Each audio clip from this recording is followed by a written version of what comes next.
Welcome to Audrey and Charlotte's Neighborhood.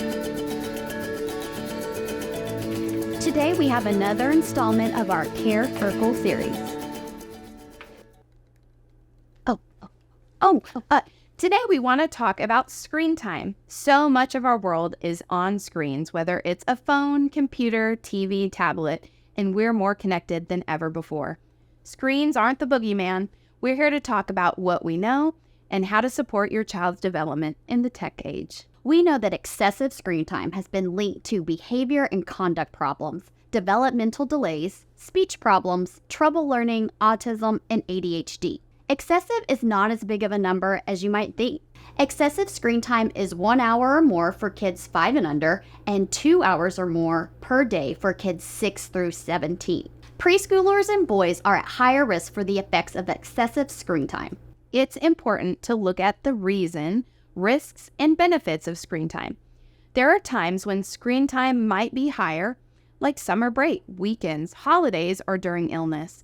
And not all screen time is created equal. There's definitely a difference between spending an hour hunting zombies versus an hour composing music online. Not everything has to be educational. Mindless entertainment has its place. And it's important to be in tune with what your child is consuming. Common Sense Media recommends the 4 C's to make sure your child is getting the most out of their screen time. The first is connection. Do they connect on a personal level with what they're watching? This could mean a family TV program that sparks conversation and shared moments of laughter. Sitting with your child and showing interest in what they're interested in builds connection. The second is critical thinking. Does it help them dig deeper into a topic, hobby, or skill? Maybe it involves strategizing.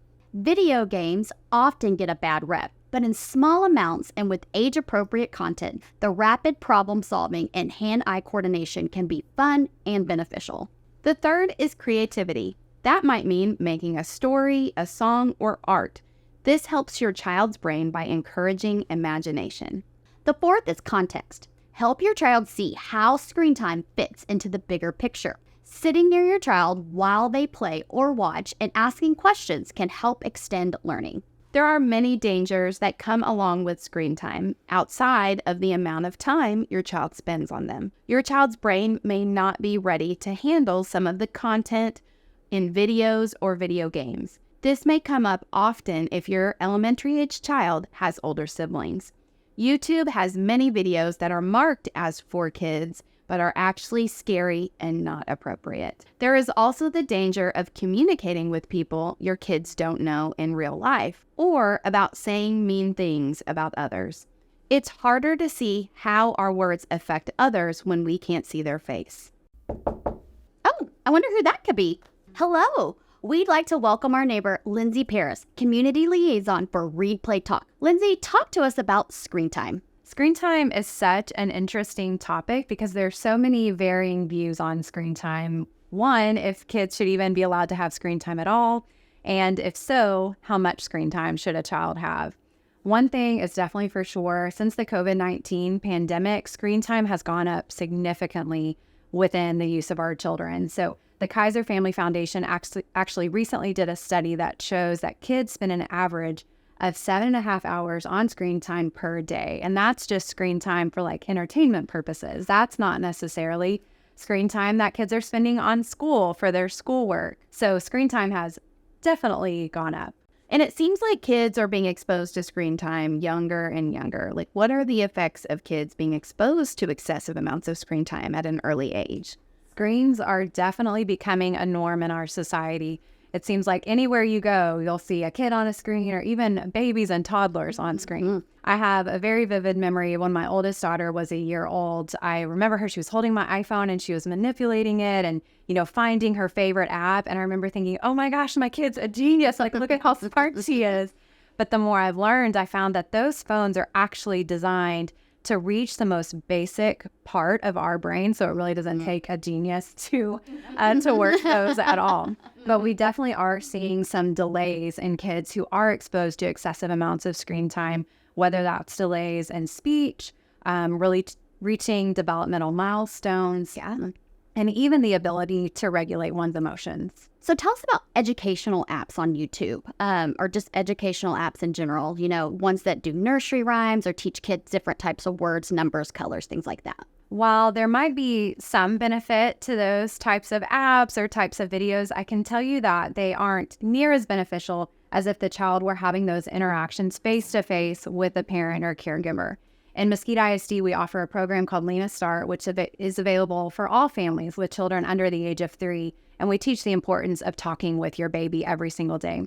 But in that program, we reference a study where they have a group of toddlers who speak English, and they have a man come present in front of them who speaks Mandarin. So not even their same language, never heard it. So he does the presentation face-to-face, and then they also show that same group of babies the presentation on a screen, on a TV. They do brain scans during both of those performances or both of those sessions and find that when the man is face-to-face, even though he's not speaking the same language that the toddler is used to hearing, the brain activity is significantly higher than when they watch the exact same presentation on a screen. So that just further confirms that it's going to be much more effective for your child and much more beneficial if we're doing those activities face-to-face. So I know that there are apps for toddlers that teach them how to sort different things. And so an example of that would be, instead of sorting something on a screen or on a tablet, sort something in real life, whether that's laundry or food, fruits and vegetables. Find something that you can actually do face-to-face with your child. So what about video chatting with family members who may not live close, who live out of town? It is so important for our children to have relationships with members of their family. And sometimes it's family members that live out of state or out of the country even. The most important thing is for a child to have a relationship with that family member. And so sometimes the most consistent, most reliable way to have that connection is through video chatting. And so in this case, yes, I encourage screen time to develop that relationship. So what about parents who are listening to this right now and they are worried that they've let the screen time go too far with their kids? How can they rein it back in?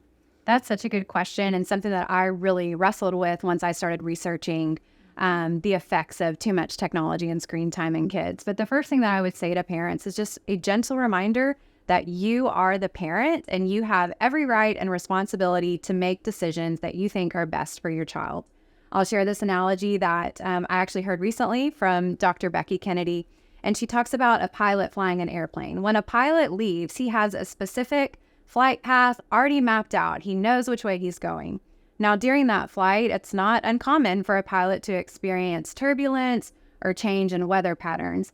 And during those times, the pilot might decide, I need to change my flight path. If I'm a passenger on that plane, I want the pilot to make that decision. I want him to make the decision that's going to keep me safe, as well as the rest of the passengers. Parenting is very similar. We make decisions, we're headed in a direction, but sometimes we're exposed to different information that cause us to think, maybe I need to do things differently. And you as a parent have every right to make that decision. And that is even very true for screen time.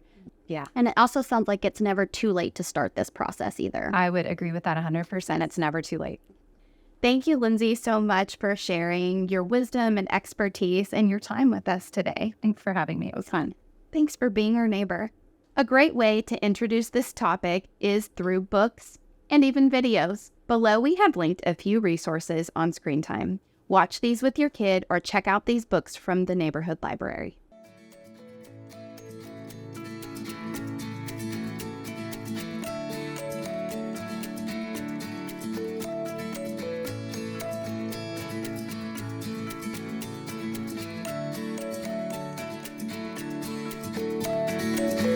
We're so glad to be your neighbor